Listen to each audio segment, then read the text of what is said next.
Hello everyone, I am Savita Sharma. आज की video में हम डिस्कस करेंगे बीपीएससी 131 सब्जेक्ट कोड है इग्नू बीए स्टूडेंट्स के लिए।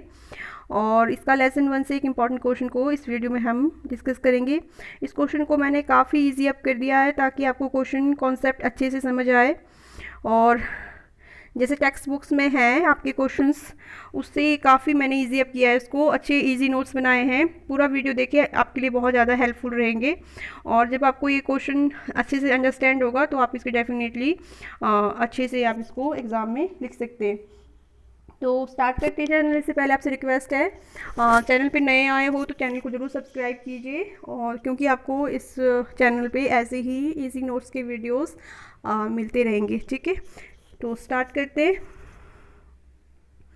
क्वेश्चन है आपका, राजनीतिक सिद्धांत से आप क्या समझते हैं? राजनीतिक सिद्धांत का दूसरे अंतर संबंधित शब्दों से अंतर कीजिए। तो राजनीतिक सिद्धांत से आप क्या, पहले तो हमको राजनीतिक सिद्धांत बताना है कि क्या होता है, और फिर राजनीतिक सिद्धांत का दूसरे अंतर संबंधित जो शब्द है, राजनीतिक सिद्धांत से रिलेटेड जो भी दूसरे वर्ड्स हैं, उनसे इसमें डिफरेंस बताना है, अंतर बताना है इसमें। ठीक है, तो क्वेश्चन को पहले अच्छे से अंडरस्टैंड करेंगे और फिर इसके हम इजी आंसर फ्रेम करेंगे। देखिए, ये क्वेश्चंस आपके 20 मार्क्स तक के क्वेश्चंस में लॉन्ग में आते हैं एग्ज़ाम में, तो थोड़ा सा लॉन्ग आंसर इसका बनाएंगे। तो अर्थ दे देंगे, पहले डेफिनेशन देंगे और फिर बताएंगे क्या अंतर है इसमें। ठीक है, तो राजनीतिक सिद्धांत का अर्थ, राजनीतिक सिद्धांत केवल मात्र राजनीति का सिद्धांत ही नहीं है। राजनीतिक सिद्धांत केवल मात्र राजनीति का सिद्धांत ही नहीं है, यह राजनीति का विज्ञान भी है, दर्शन भी है। ठीक है, तो जो सिद्धांत है सिर्फ सिद्धांत नहीं है, बल्कि ये राजनीति का विज्ञान भी है और दर्शन भी है। राजनीतिक सिद्धांत राजनीतिक घटनाओं और राजनीतिक व्यवहार पर दार्शनिक या नैतिक मानदंड है। तो यहाँ पर हमने पूरा क्लियर कर दिया कि राजनीतिक सिद्धांत क्या है। राजनीतिक सिद्धांत एक दर्शन, एक सोच, एक विचार है। ठीक है, एक तरह से एक मानदंड है कि मानदंड का मतलब क्या चीज़ सही है क्या गलत है, इसको मानदंड करने का, परखने का एक तरीका है राजनीतिक सिद्धांत। ठीक है, तो पूरा ये अपने अर्थ में इसको देना है। इसको और क्लियर होगा आपको जब आप इसकी परिभाषा देखोगे। ठीक है, परिभाषा में हम देंगे एंड्रयू हैकर की परिभाषा है। तो राजनीतिक सिद्धांत की परिभाषा करते हुए एंड्रयू हैकर कहते हैं, नाम भी बहुत इजी है, आपको एग्जाम में याद रहेगा। एंड्रयू हैकर ने क्या सिद्धांत के बारे में, राजनीतिक सिद्धांत के बारे में क्या परिभाषा दी है कि राजनीतिक सिद्धांत निष्पक्ष तथा तटस्थ है। ठीक है, राजनीतिक सिद्धांत क्या होता है? बिल्कुल निष्पक्ष होता है। तटस्थ मतलब एक जगह बिल्कुल दृढ़ रूप से खड़ा है। एक विज्ञान के रूप में राजनीतिक सिद्धांत राजनीतिक वास्तविकता को बिना किसी लाग लपेट की बताता है। बिल्कुल इजी है। देखिए, राजनीतिक विज्ञान के अच्छा, अगर हम एक विज्ञान के रूप में राजनीतिक सिद्धांत को देखें, ठीक है, इसको अगर विज्ञान के रूप में देखें तो क्या करता है? विज्ञान के रूप में ये राजनीति को बिल्कुल बिना किसी लाग लपेट के हमें वैसे का वैसा बताता है, एक विज्ञान के रूप में। और अगर हम दर्शन के रूप में राजनीति को देखते हैं तो राजनीति क्या करती है?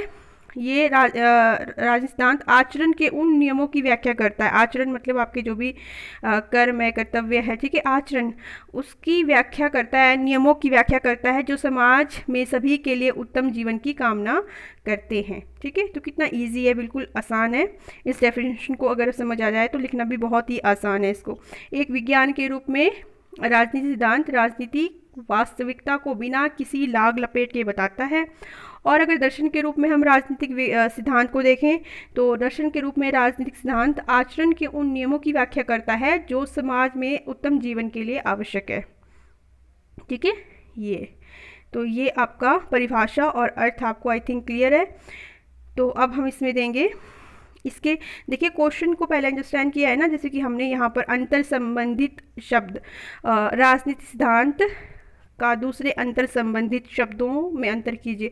तो पहले तो अंतर संबंधित शब्द को ही हम क्लियर कर देंगे कि ये अंतर संबंधित शब्द क्या होते हैं। तो राजनीतिक सिद्धांत तथा इसके अंतर संबंधित शब्द, राजनीतिक सिद्धांत के समानार्थी, अंतर संबंधित मतलब एक दूसरे जो संबंधित है, ठीक है, समानार्थी है। शब्द है राजनीतिक विज्ञान, तो राजनीतिक सिद्धांत से संबंधित शब्द है राजनीतिक विज्ञान, राजनीतिक दर्शन, राजनीतिक विचारधारा। ये सारे अंतर संबंधित शब्द हैं। राजनीतिक सिद्धांत, राजनीतिक विज्ञान, राजनीतिक दर्शन, राजनीतिक विचारधारा। ठीक है, इन अंतर संबंधित शब्दों के मध्य अंतर किया जा सकता है। इनमें थोड़ा थोड़ा डिफरेंस भी है, अंतर किया जा सकता है इनमें।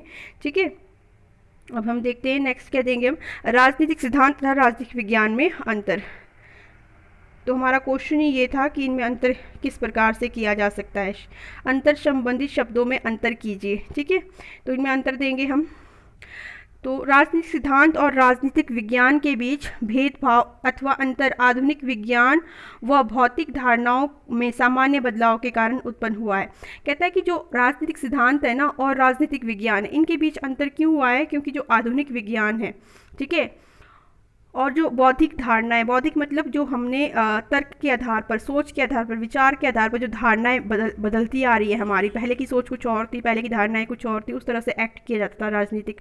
अब की धारणाएं, सोच काफ़ी बदल गई है, तो इसके कारण इन दोनों चीज़ों में भी अंतर आ गया है। किसमें? राजनीतिक सिद्धांत और राजनीतिक विज्ञान में। तो बिल्कुल सिंपल कर दिया इसको।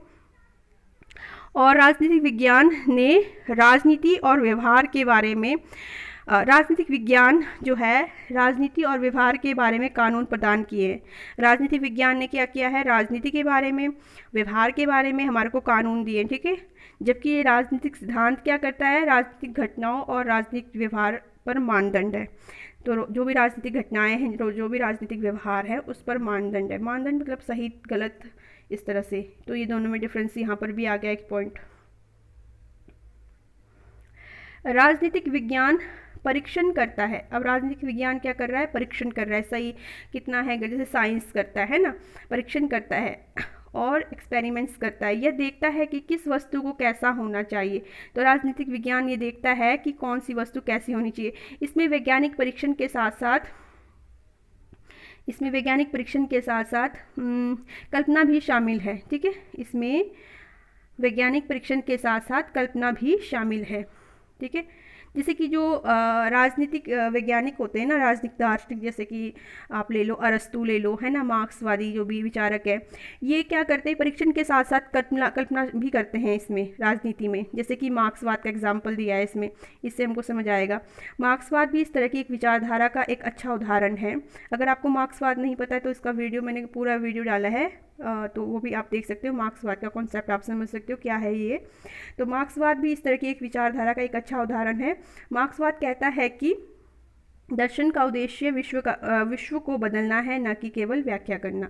तो दर्शन को एक्सप्लेन किया है मार्क्सवाद ने कि दर्शन क्या है। दर्शन सिर्फ ये नहीं है कि किसी चीज़ की व्याख्या कर दी, है ना,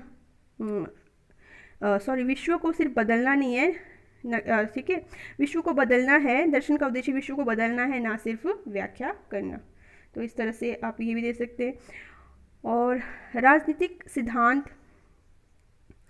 राजनीतिक विज्ञान की सबसे अधिक सरल और सबसे अधिक कठिन घटनाओं में से एक है। तो राजनीतिक जो सिद्धांत है वो राजनीतिक विज्ञान की सबसे सरल और सबसे कठिन एक घटना है। ठीक है, सबसे सरल भी है और सबसे कठिन भी है। कौन? राजनीतिक सिद्धांत। ठीक है, सिद्धांत के अंतर्गत किसी भी विषय के संबंध में लेखक की तरह पूरी सोच समझ शामिल होती है। जिस तरह से लेखक पूरी सोच समझ के अपनी लेख को लिखता है, उसी तरह से सिद्धांत में भी पूरी एक सोच समझ शामिल है। ठीक है, इसमें तथ्यों का वर्णन, मान्यताएं और लक्ष्य शामिल है। अर्थात राजनीतिक सिद्धांत के अंतर्गत वे सभी गतिविधियां आ जाती है जो सत्ता के लिए संघर्ष से संबंधित है। अंत में तो सत्ता के लिए ही होती है ना, राजनीति सत्ता के लिए संघर्ष से संबंधित है। सभी घटनाएं इसमें आ जाती है। किसमें? राजनीतिक सिद्धांत में। तो आप देखो क्या कर रहे हो, पूरा राजनीतिक सिद्धांत को भी एक्सप्लेन करते जा रहे हो, राजनीतिक विज्ञान को भी हमने एक्सप्लेन कर दिया, अब सिर्फ दर्शन रहा है। ठीक है, इससे संबंधित कोकर, अब इस कोकर का भी एक डेफिनेशन काफ़ी अच्छा लगा मुझे, तो मैंने ये भी इसमें डाला है। इससे संबंधित कोकर के अनुसार जब राजनीतिक शासन उसके रूप एवं गतिविधि का अध्ययन या तुलना, ठीक है, तत्व मात्र के रूप में ना करके, देखो फिर से बोलती हूँ, इससे संबंधित कोकर के अनुसार जब राजनीतिक शासन उसके रूप एवं गतिविधि का अध्ययन, उसके रूप और गतिविधि का अध्ययन या तुलना तत्व मात्र के रूप में न करके लोगों की आवश्यकताओं और इच्छाओं और उनके मतों के संदर्भ में समझने को राजनीतिक सिद्धांत का नाम दिया है। कहने का मतलब कोकर क्या कहते हैं कि राजनीतिक सिद्धांत सिर्फ ये नहीं है कि किसी भी गतिविधि है, कोई भी एक्ट हो रहा है, कोई भी चीज़ घटित हो रही है, उसका सिर्फ अध्ययन करना है, उसकी तुलना करनी है, ठीक है, ये नहीं है, तत्व के रूप में नहीं है, सिर्फ इसको तत्व के रूप में नहीं देखना है। राजनीति को किसके रूप में देखना है कि लोगों की क्या है आवश्यकता, क्या है लोगों की इच्छाएं, क्या है लोगों के मत, क्या है, इस चीज़ को समझना ही राजनीतिक सिद्धांत को नाम दिया गया है कोकर के अनुसार। तो बहुत अच्छी डेफिनेशन दी है ये।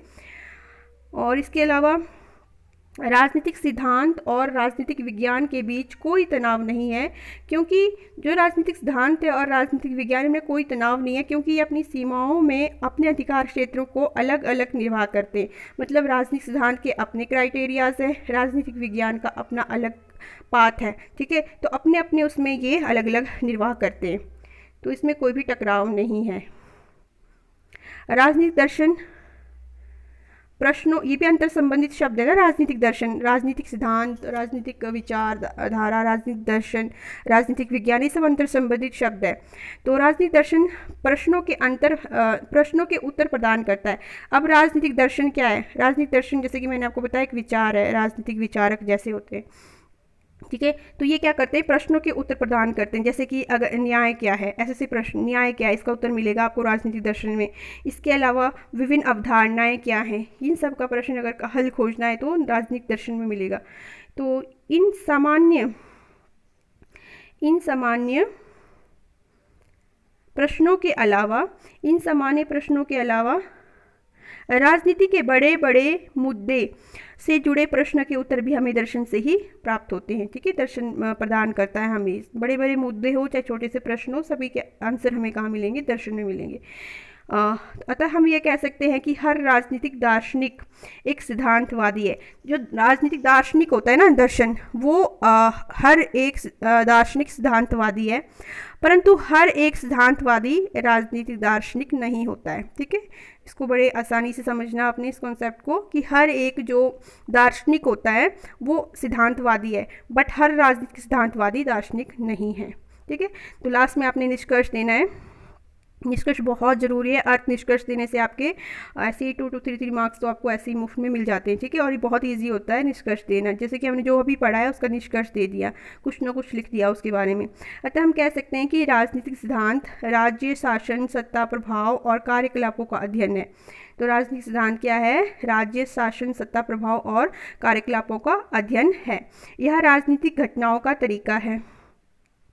अवलोकन, व्याख्या, मूल्यांकन, तीनों तत्व मिलकर राजनीतिक सिद्धांत का निर्माण करते हैं। तो तीनों तत्व मिलते हैं, अवलोकन करना, व्याख्या और मूल्यांकन, ये सारी चीज़ें मिलकर क्या बना रहे हैं? राजनीतिक सिद्धांत बना रहे हैं।